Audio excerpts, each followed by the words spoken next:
आपने कभी नोटिस किया है कि घर का जो बेटा होता है, 14-15 साल का जो बच्चा होता है, 14-15 साल का करीब हो जाता है, तो वहाँ माता-पिता एक चीज़ बोलने लगते हैं, बहुत ही कॉमन लाइन कि अब बड़ा हो गया, इसको कुछ मत कहो।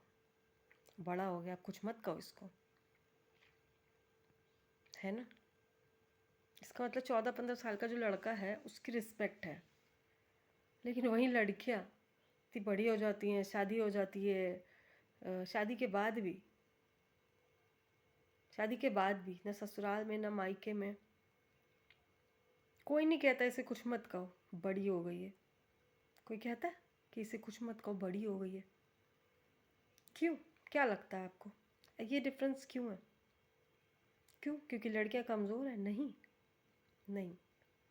क्योंकि जो माता पिता कहते हैं ना कि 14-15 साल का हो गया लड़का, अब इसे कुछ मत कहो, क्योंकि उन्हें पता है कि अगर इसे कुछ कहेंगे तो ये भी कह देगा पलट के, ये अपनी इंसल्ट नहीं बर्दाश्त करेगा।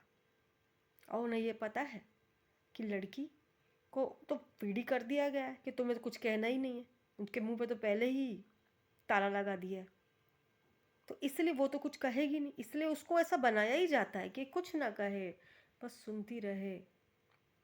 पता है इसका मेरा कहने का क्या मतलब है? कि जो अभी जो आज के समय में ना औरतों को जो रिस्पेक्ट नहीं मिलती ना, जो वो डिज़र्व करती हैं, इसका कारण ये कहाँ से शुरू होता है वो मैं बता रही हूँ। तो ये जो रिस्पेक्ट नहीं मिलती ना, ये ऐसा नहीं है कि ससुराल में या कहाँ, ये शुरुआत मायके में ही होती है। लेकिन ये जो मायका जो होता है ना, ये ऐसा भ्रम जाल है कि हर लड़की को ये लगता है कि यही तो मेरे अपने, क्योंकि मेरे खून के रिश्ते हैं। तो वहाँ पर जो हो रहा लगातार जो अपमान होता है ना, वो उसको मजाक में लेकर छोड़ देती है, क्योंकि उसे लगता है नहीं ये तो मेरे अपने हैं। थोड़ा सा अगर कुछ डांट भी रहे हैं तो क्या हो गया, प्यार भी तो करते हैं। बट कभी आपने सोचा है कि ये डांट जो बेटी के लिए होती है, बेटे को क्यों नहीं होती? बेटे से कम प्यार करते हैं क्या? ये एक भ्रम है जो बनाया गया है लड़कियों के लिए, क्योंकि दुनिया में अभी ना क्या हो गया है कि लड़कियों को ना सिर्फ एक बहुत ही इंपॉर्टेंट ग्रेजुएट की तरह ट्रीट किया जाता है कि इनको कहीं भी कैसे भी यूज़ करो, ये कुछ ना बोले, ये कुछ नहीं बोलेंगी। और वो काम उनको हाथ में पकड़ा दिया गया है जो वो आदमी करना नहीं चाहते, क्योंकि वो काम मुश्किल भी है और उसमें ना सैलरी मिलती है ना कोई रिस्पेक्ट मिलती, अगेन वही घर का काम। तो इस चीज़ की शुरुआत ना कहीं मायके में ही होती है।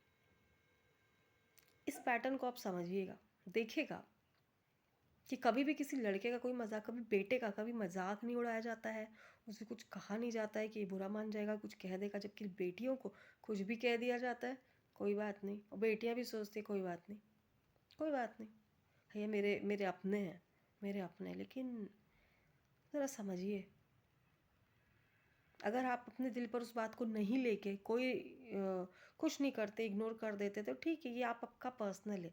लेकिन जब यही चीज़ बहुत सारी दुनिया की हर औरत जब करती है ना, तो एक बहुत बड़ी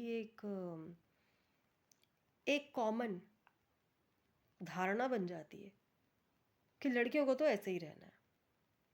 इसलिए कहीं ना अपने लिए स्टैंड लेना, अपने रिस्पेक्ट के लिए खड़ा होना ना सेल्फिशनेस नहीं है।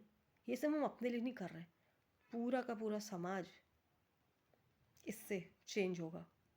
अगर हम कुछ ये करते हैं कि हमारी इंसल्ट हो रही है, वहाँ ना जाए, लड़ने झगड़ने की नहीं बोल रही, लेकिन आ, ये जैसे कि लड़के को लड़ना ही नहीं पड़ता, कोई नहीं लड़ता, कोई नहीं उसको कुछ कहता, क्योंकि उन्हें पता है कि भाई ये तो सुनेगा ही नहीं, क्योंकि उसने कैसा एटीट्यूड बना के रखा है कि I am a respectful being. तो वो जो एटीट्यूड है ना, बाउंड्री कि मैं भी एक रिस्पेक्टफुल बीइंग हूँ, वो बनानी पड़ेगी शुरू से, फर्स्ट डे से, कहीं भी हो आप। इससे क्या होगा कि कोई किसी की हिम्मत नहीं होगी आपको इंसल्ट करने की, और रिस्पेक्ट फिर मिलेगी, क्योंकि रिस्पेक्ट है ना, ये नहीं मिल रही है औरतों को। मैंने इनफैक्ट देखा मैरिड वुमेन में भी ना, सब कहते हैं ये बहुत ओवर थिंक करते हैं, ये डिप्रेशन में हो जाते हैं। ये नहीं सोचते हैं उसके पीछे का कारण क्या है। इसके पीछे का कारण यही है कि बहुत सालों तक रहते रहते रहते उनको ये चीज़ समझ ही नहीं आती कि क्या मिसिंग है। उन्हें पता ही नहीं चलता कि आखिर उनको क्या चीज़ है जो उन्हें दुखी कर रही है। उनके अंदर से आत्मा कहती कि नहीं, मैं खुश नहीं हूँ, पर क्यों, ये वो रियलाइज ही नहीं कर पाते।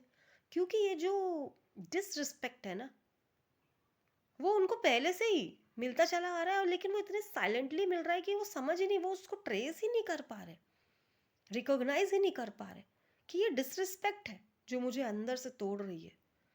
और फिर वो ओवर थिंक करते हैं, वो उस कंक्लूजन पे कहीं ना कहीं पहुंच ही नहीं पाते कि आखिर मिल क्या नहीं रहा, मिल क्या नहीं रहा। तो ये रिस्पेक्ट है वो जो नहीं मिल रही, जिस वजह से हम उलझन में पड़े रहते हैं। हमें लगता है खाना तो मिल रहा है, अच्छे से सब रह रहे हैं, सब मिल रहा है, हमें हमारी हर ज़रूरत पूरी हो रही, हम जो चाहते हैं करने मिल रहा है, बट क्या है डिसरिस्पेक्ट। माने या ना माने, हर लेवल पे किसी न किसी तरह से भी डिसरिस्पेक्ट हो रहा है महिलाओं का।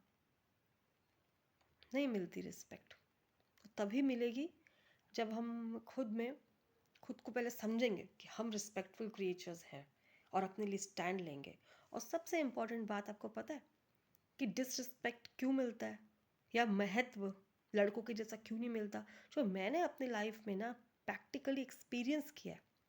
मुझे ऐसा लगता था कि क्यों, इसलिए क्योंकि हम फाइनेंशियली इंडिपेंडेंट नहीं है, लेकिन अब फाइनेंशियली इंडिपेंडेंट भी है, फिर भी नहीं मिल रहा है। क्यों? क्योंकि हम इमोशनली इंडिपेंडेंट नहीं है। हमें इमोशनली इंडिपेंडेंट होना है। क्योंकि अगर आप फाइनेंशियली इंडिपेंडेंट हो भी ना, अच्छा खासा कमा रहे हो, लेकिन अगर आप इमोशनली डिपेंडेंट हो किसी पर, तो वो जो जिन पर आप हो इमोशनली डिपेंडेंट, वो आपकी इमोशनल डिपेंडेंसी का फ़ायदा उठाकर आपको अपने हिसाब से चला सकते हैं। ये इतनी पावरफुल होती है इमोशनल डिपेंडेंसी।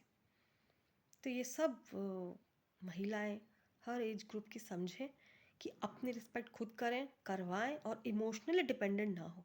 क्योंकि अगर आप बहुत सारा पैसा कमा रहे हो ना, तो भी आप उनके हाथों जो पैसा नहीं कमा रहे हैं और आपके पैसे पे भी ऐश कर रहे हैं, वो आपको आपकी इमोशनल डिपेंडेंसी के बल पर रूल कर सकते हैं। सोचिएगा इस बात पर। और अगर कोई और किसी के माइंड में अलग कोई आइडिया है, कोई कमेंट कि क्या है आखिर जो औरतों का इतना सारा इतना डिसबैलेंस है कि आदमियों को रिस्पेक्ट मिलती है, औरतों को नहीं मिलती, हर लेवल पे, तो ये मुझसे प्लीज़ शेयर करिएगा। क्योंकि मैंने जो समझा वो तो मैंने यहाँ किया है शेयर। एक चीज़ और बताती हूँ कि जो भी लड़कियाँ होती हैं ना, थोड़ा ससुराल की तरफ ना, उनको लगता है ससुराल में तो प्यार है ही नहीं, कुछ नहीं, इज्जत, तो इसलिए वो मायके की तरफ ज़्यादा भागती हैं। लेकिन सच्चाई तो है कि कहीं ना कहीं ससुराल में बेहतर होती है उनकी कंडीशन। मायका एक भ्रमजाल है जो उनको लगता है कि यहाँ हमारे अपने ही। ऐसा नहीं, आप देखिए, आप छोटे छोटे साइन लैंग्वेजेस देखिए, आप छोटे छोटे गेस्चर्स देखिए, जिससे आपको पता चलेगा कि आपका तो कोई महत्व ही नहीं है, कोई महत्व ही नहीं है। देखिएगा, आप फॉर एग्जांपल आप देखिए, अगर आप अपने हस्बैंड के साथ भी जाते हो मायके, तो आपको कोई नहीं पूछ रहा, आपके हस्बैंड को पूछ रहा। आपकी इंपॉर्टेंस ना पहले थी ना अब है। पहले भी नहीं थी क्योंकि अब पहले तो अपने ही घर पे हो, और अब चले गए हो तो भी आपकी नहीं है, आपके हस्बैंड की है। तो कहीं ना कहीं समझिए, ऐसा नहीं है कि आप क्यों आप इज्जत दे रहे हो, आप भी इज्जत के हकदार हो, बिल्कुल बराबर। ये जो सृष्टि है ना, ये दोनों के जो है ना, बैलेंस, मेल फीमेल के बराबर बैलेंस से चलेगी, है ना। ऐसा नहीं कि एक को ही ज़्यादा, इनफैक्ट परमात्मा ने ही इस पूरी सृष्टि में मेल फीमेल दोनों एनर्जीज भेजी है ना, दोनों का इक्वल स्पेस है। लेकिन यहाँ पे क्या हो रहा है कि मैस्कुलाइन ने अपना स्पेस बहुत बड़ा कर लिया और फेमिनाइन को कन्फाइन कर दिया है। हर चीज़ में आप एडजस्ट कर लो, कम में चला लो, है ना। अगर आपको सिक्योरिटी के नाम पे आप घर में ही चले जाओ, आपकी एरिया भी कन्फाइन कर दी है कि इतने एरिया में रहो, इतने ही समय पे निकलो, ये करो वो करो। तो ये एक्चुअली बहुत बड़ा डिसबैलेंस है। और ये डिसबैलेंस कहीं ना कहीं अभी तक इसलिए मेंटेन हो रहा है क्योंकि हम ये समझ ही नहीं पा रहे कि हम भी इक्वल रिस्पेक्ट के, इक्वल स्पेस के लिए ही हैं, इक्वल ही हैं हम। तो हम खुद को जब अपना ऐसा ट्रीट करेंगे कि yes, I also deserve respect, I also deserve the equal space, क्योंकि वो है परमात्मा ने जो दिया हुआ है उसको, ये सोशल है ना, सोशल स्ट्रक्चर्स जो अपने माइंडसेट बना रखे हैं अपने फ़ायदे के लिए कुछ लोगों ने, तो उसमें फंस के हम ये क्यों भूल रहे हैं? हमको वापस याद करना पड़ेगा। ये सब सोसाइटी ने बना रखा है कि भाई औरत को सिर्फ किचन में ही रहो, घर पे ही रहो, तुम लोग यही बस कर सकते हो और कुछ नहीं कर सकते। ये उन्होंने अपने फ़ायदे के लिए बना रखा है, क्योंकि ये एक ऐसा काम है जिसमें ना पैसा मिलता है, ना इज़्ज़त मिलती है। तो वो करना नहीं चाहते और हार्ड है, तो वो ये इनको दे दो और जितने इज़्ज़त वाले काम है हम ले लो। तो ये आप देखिए, आप फाइनेंशियली इंडिपेंडेंट तो होइए ही, वो तो होना ही पड़ेगा। और मैं एक लड़कियों को एक चीज़ बता रही हूँ कि अगर आप कमा रहे हो ना अच्छा खासा, अगर ज़्यादा नहीं कमा रहे हो तो भी अपने पैसे छुपाओ, बचाओ। और अगर अच्छा खासा कमा रहे हो ना, सबसे पहले अपने लिए घर बनाओ छुपा के, ताकि आप अननेसेसरी के स्ट्रगल से बचो। क्योंकि लोग रोकते हैं आपको फ्री होने से। अगर उनको लगता है कि ये तो फ्री हो जाएगी, ये तो पूरी इंडिपेंडेंट हो जाएगी, वो बांध के रखना चाहते हैं, आपको अपने हिसाब से काम करवाना चाहते हैं, क्योंकि वो काम नहीं करना चाहते जो हार्ड है और जिसमें इज्जत नहीं मिलती। तो आप अपना ना सबसे पहले घर बनाएं। अगर आपके पास पैसा है ना, कमा रहे हैं ना, तो अपना घर बनाएं ताकि आप मजबूत हो सकें। फाइनेंशियली तो है ही, और इमोशनली भी। इमोशनल स्ट्रैप में मत फंसे कि मैं नहीं रह पाऊंगी किसी आदमी के बिना। नहीं, बिल्कुल रह सकते हैं। कोई ऐसा रिक्वायरमेंट नहीं है हमें। किसी ट्रैप में नहीं फंसे, प्यार व्यार क्योंकि कुछ है नहीं। तो इस ट्रैप में फंसते हैं ना, फिर वहीं से हमारी सारा जो रिस्पेक्ट है ना, वो कॉम्प्रोमाइज़ होना शुरू हो जाता है। क्योंकि हम ज़्यादा भी कमा रहे हो ना, तो भी हमारे इमोशनल डिपेंडेंसी की वजह से वो जो हमसे कम कमा रहे हैं रूल करने लग जाते हैं हमसे। वो जिनमें काबिलियत हमसे कम है रूल कर रहे हैं हमें। वो जिनमें क्षमता हमसे कम है, ऑर्गेनाइजेशन पावर, मल्टीटास्किंग, हम मतलब वो हमसे कम ही है, वो हमें रूल कर रहे हैं सिर्फ किस लिए क्योंकि हम इमोशनली डिपेंडेंट है। तो अगर हम अपने आप को इमोशनली इंडिपेंडेंट कर लेना, देन यकीन मानिए हम बहुत स्ट्रॉन्ग है इनसे कहीं ज़्यादा।